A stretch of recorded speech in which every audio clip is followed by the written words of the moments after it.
Hi friends, వాయిష్ recipe ఛానల్కి స్వాగతం.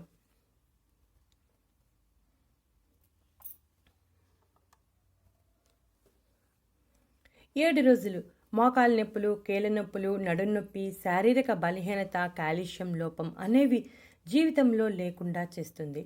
కొంచెం పని చేసినా త్వరగా అలసిపోవటం, ఎముకలు పెలుసుగా మారటం, కీళ్ళు నొప్పులుగా ఉండటం, కూర్చుని లేవటం కష్టంగా ఉండటం వంటి సమస్యలు ఉన్నప్పుడు కాల్షియం లోపం, విటమిన్ డి లోపంగా భావించాలి. శీతాకాలంలో అయితే ఈ నొప్పులు ఇంకా ఎక్కువగా ఉంటాయి. మోకాలు నొప్పులు, భుజాల నొప్పులు, నడుం నొప్పి ఇవి ఉండటం వలన రోజువారీ పనులు చేసుకోవడం కూడా కష్టమవుతుంది. కొంతమంది పెయిన్ కిల్లర్స్ వేసుకుంటూ పనులు చేసుకుంటూ ఉంటారు. అలా ఎక్కువగా పెయిన్ కిల్లర్స్ వాడటం కూడా మంచిది కాదు. అందువల్ల మనం ఇప్పుడు చెప్పుకునే ఈ చిట్కా ఫాలో అయితే ఈ నొప్పుల నుండి బయటపడవచ్చు. ఒత్తిడి ఎక్కువగా ఉన్న కాల్షియం లోపం ఏర్పడుతుంది. ఈ పాలను తయారు చేసుకోవడం చాలా ఈజీ. ఈ పాలను తీసుకుంటే శారీరక బలహీనత తొలగిపోతుంది. కాల్షియం సప్లిమెంట్ జోలికి వెళ్లాల్సిన అవసరం ఉండదు.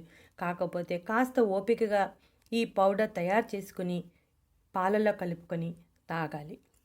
ఈ పౌడర్ ఒక్కసారి తయారు చేసుకుంటే నెల రోజుల పాటు నిల్వ ఉంటుంది. ఈ పాలను తాగితే కీళ్ళ నొప్పులు, మోకాలు నొప్పులు, నడుం నొప్పి వంటి నొప్పులన్నిటినీ తగ్గిస్తుంది. శారీరక బలహీనత లేకుండా చురుగ్గా ఉండేలా చేస్తుంది. అలసట అనేది కూడా ఉండదు. చర్మం కాంతివంతంగా ఉంటుంది. ఇప్పుడు ఇది ఎలా తయారు చేసుకోవాలో చూద్దాం. ముందుగా పొయ్యి వెలిగించి పాన్ పెట్టి పుల్ మకానా 15 నుంచి 20 వరకు తీసుకోవాలి. ఈ పుల్ మకానాలో potassium, magnesium, manganese, phosphorus, proteins సమృద్ధిగా ఉంటాయి. ఇవి ఎముకలను బలంగా, ఆరోగ్యంగా ఉంచుతాయి. అలాగే కాల్షియం కూడా సమృద్ధిగా ఉంటుంది. ఎముకలను బలోపేతం చేస్తుంది. కొలెస్ట్రాల్, సోడియం తక్కువగా ఉంటాయి. ఒక 10 బాదం పప్పులను తీసుకోవాలి. బాదంలో ప్రోటీన్ సమృద్ధిగా ఉంటుంది. ఎముకల ఆరోగ్యానికి చాలా మంచిది. అలాగే కాల్షియం కూడా సమృద్ధిగా ఉండటం వలన ఎముకల ఆరోగ్యం మెరుగుపరచడం ద్వారా ఎముకల ద్రవ్యరాశి మరియు సాంద్రతను మెరుగుపరుస్తుంది. ఎముక విచ్ఛిన్న కణాలు ఏర్పడకుండా నిరోధిస్తుంది. యాంటీ ఆక్సిడెంట్స్, ఆహార ఫైబర్, మెగ్నీషియం వంటి ఖనిజాలు కూడా సమృద్ధిగా ఉంటాయి. ఇక మూడో ఇంగ్రీడియంట్గా మెంతులు 1 పావు స్పూన్ వేసుకోవాలి. మెంతుల్లో యాంటీ ఇన్ఫ్లమేటరీ లక్షణాలు ఉండటం వలన ఆర్థరైటిస్తో బాధపడే వారికి నొప్పుల నుండి మంచి ఉపశమనం కలుగుతుంది. మోకాలు నొప్పులు, కీళ్ళ నొప్పులు ఉన్న వారికి మెంతులు చాలా హెల్ప్ చేస్తాయి. ఇవి కాస్త చేదుగా ఉంటాయి కాబట్టి మనం పావు స్పూన్ మాత్రమే తీసుకున్నాం. ఇక 1 స్పూన్ గసగసాలు తీసుకోవాలి. గసగసాల్లో జింక్ సమృద్ధిగా ఉండటం వలన శరీరంలో రోగనిరోధక వ్యవస్థను బలపరుస్తుంది. దీనిలో ఉండే ఫైబర్ జీర్ణ ప్రక్రియ బాగా సాగేలా చేస్తుంది. కాల్షియం, విటమిన్ బి సమృద్ధిగా ఉండటం వలన మోకాలు నొప్పులు తగ్గించడమే కాకుండా అలసట, నీరసం లేకుండా చేస్తుంది. 1 పావు స్పూన్ పసుపులో కర్కుమిన్ సమృద్ధిగా ఉంటుంది. ఈ కర్కుమిన్ అనే సమ్మేళనం మోకాలు నొప్పుల నుండి ఉపశమనం లభిస్తుంది. యాంటీ ఇన్ఫ్లమేటరీ లక్షణాలు నొప్పిని తగ్గించడంలో సహాయపడతాయి. 1 పావు స్పూను శొంఠి. యాంటీ ఇన్ఫ్లమేటరీ లక్షణాలు ఉండటం వలన ఆర్థరైటిస్ నుండి ఉపశమనం కలిగిస్తుంది. జాయింట్ వాపులను తొలగిస్తుంది. శొంఠి పొడిని మనం ఇంట్లో తయారు చేసుకుంటే మంచిది. ఇక చివరగా దాల్చిన చెక్క చిన్న ముక్కలు 2 వేసుకోవాలి.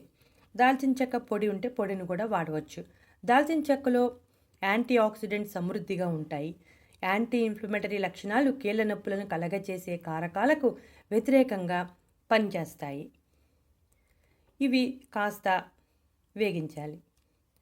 సిమ్లో పెట్టి ఒక 5 నిమిషాల పాటు వేగించాలి. ఇప్పుడు మనం తీసుకున్న ఇంగ్రీడియంట్స్ అన్నీ సహజ సిద్ధంగా మనకి ఇంటిలో దొరికాయే కాబట్టి ఎటువంటి సైడ్ ఎఫెక్ట్స్ రావు. కాబట్టి కాస్త ఓపికగా మనం చేసుకోవడమే. ఇప్పుడు మనం ఈ క్వాంటిటీలో చేసుకున్నాము. ఇంకొంచెం ఎక్కువ కావాలంటే దీనికి డబల్ వేసుకుని చేసుకోవాలి. ఇప్పుడు వేగాయి కదా, వీటిని మిక్సీ జార్లో వేసుకుని మెత్తని పౌడర్గా చేసుకోవాలి. చూసారుగా, మెత్తని పౌడర్ తయారైపోయింది. దీనిలో ఈ పౌడర్ని పాలల్లో కలిపి తీసుకోవాలి. మెత్తగా చేసుకోవాలి పౌడర్ని. గ్లాసు గోరువెచ్చని పాలు తీసుకుని 1 స్పూన్ పౌడర్ వేసి బాగా కలపాలి. ఈ పౌడర్ని వేసాక చూసారుగా, తొందరగానే పౌడర్ కలిసిపోతుంది. ఈ పాలను ఉదయమైనా తాగవచ్చు, రాత్రి పడుకోవటానికి 1 అరగంట ముందైనా తాగవచ్చు. ఏ విధంగా తాగినా ఒకే ఫలితాన్ని అందిస్తుంది. మోకాలు నొప్పులు, వెన్నునొప్పి, కీళ్ళ నొప్పులు, శరీరంలో బలహీనత, అలసట అన్నీ తొలగించడానికి ఈ పాలు చాలా ఎఫెక్టివ్గా పనిచేస్తాయి. కాబట్టి మీకు ఏ సమయంలో వీలైతే ఆ సమయంలో ఈ పాలను తాగండి. ఉదయం అయితే బ్రేక్ఫాస్ట్కి ముందు ఒక అరగంట ముందు తాగితే సరిపోతుంది. కాకపోతే కాస్త ఓపికగా చేసుకుని ఈ రెమెడీ ఫాలో అయితే మోకాలు నొప్పుల నుండి మంచి ఉపశమనం కలుగుతుంది. మీరు కూడా ఈ పౌడర్ తయారు చేసుకుని ఈ పాలను ట్రై చేయండి. మీకు ఒక వారం రోజుల్లోనే నొప్పుల నుండి ఉపశమనం కలుగుతుంది. ఇటువంటి ఇంట్రెస్టింగ్ టాపిక్స్ కోసం మా ఛానల్ సబ్స్క్రైబ్ చేయడం మర్చిపోకండి.